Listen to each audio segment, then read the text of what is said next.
We want to make Destiny weird again. We want to bring the hobby back. That's what we've been saying all year. The plan in year 2 is that there's something new to chase, something new to do, some new experience that's happening every week, every month, year round. If we take everything we learned from Destiny 1, including the expansions like Taken King, take everything we learned from Destiny 2 on top of what we've learned from the fans and the players, put that all together in one package, we think that's what Forsaken's going to be, and we're super excited about it. Patch 2.0 is the release that comes out on 8/28. It's the big update, getting ready for the Forsaken expansion. Yeah, giving you a chance to see all the new changes and kind of where we're going with Forsaken. First thing you're going to see is the new director. It looks very different. There's a lot more announcements on the director screen itself, and the director layout will be updated. We've added a lot of ways to get power, a lot of ways to like track your milestones and track your quests, and they didn't fit in the milestone blade anymore, so we've taken a lot of that stuff out, and now a lot of them live as quests in the pursuit bucket. There's weapons changes that we're prepping. So we've increased vault space by 200 slots. Yeah. First thing you're going to want to do is dismantle everything that you don't even need.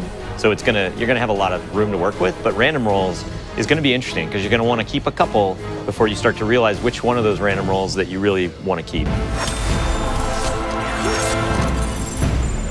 Forsaken is the beginning of the season of the Outlaw, which is season 4 of Destiny 2. Season 4 is going to have a lot of stuff to do. Yeah, it is a lot. Well, launch is going to start with the campaign and Gambit being the first front and center things that people are going to jump into. Second week, the raid.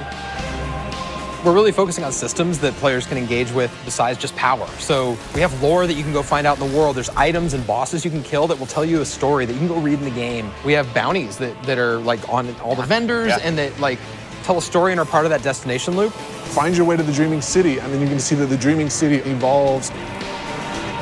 There's going to be new triumphs to unlock. For me, the way that triumphs is going to change behavior is just in the chase for titles, for me. There's not very many of them. They're really hard to get. You have to do a lot of triumphs. But when you get to put that over your head and nobody else has it, it feels good to walk around the tower. Yeah. When I see one in the wild, I'm going to be like, that person is a god to me. Yeah. I say god a lot in these things. The start of each one of the seasons, and there'll be 4 of them a year, is where we're going to reset and refresh events and rituals and holidays that players are going to want to play in, that will have rewards available to every player. In that first month, you're going to be able to play a new PvP mode called Breakthrough. And so that'll come out, and so we're really excited to have people play both that and the new Iron Banner with power enabled with the new weapon slot changes and the new sandbox balance tuning.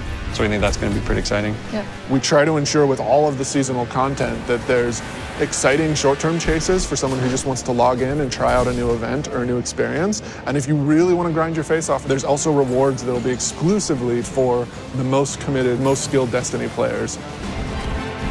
The main thing that we want to change with year 2 of Destiny is that there's never a content drought. There's always something new happening every month, year-round. So there's seasonal updates that are free for all players and major content beats as part of the annual pass. The annual pass is a result of our learning and looking over this last year of how people have responded to Osiris and Warmind, and the things that they've resonated. Escalation protocols and the hidden quests in Warmind and the Whisper quest and a lot of the things we're doing in Forsaken that we haven't even talked about, like those types of things are really exciting and we think are going to excite players more. So the 3 that are coming, Black Armory, Joker's Wild, and Penumbra. Yeah. What if there was this elite group of crafters who created some of the most notorious weapons in the Destiny universe, and you're going to get exclusive access to this vault that has the greatest weapons ever created in the Golden Age. So with Joker's Wild, there's this really interesting new character named the Drifter, and there's all of this backstory. But you'll begin to get a glimpse of that in Forsaken, and Joker's Wild is our chance to go deeper. And what is his greater purpose, and what is inside that crazy rock he's got attached to his ship? So just like we saw with the Whisper of the Worm quest that came out recently, like those kind of secrets that players discover themselves are super exciting. What if we took an entire release, let leak the name Penumbra, but what if everything else was the mystery box that players will uncover collaboratively?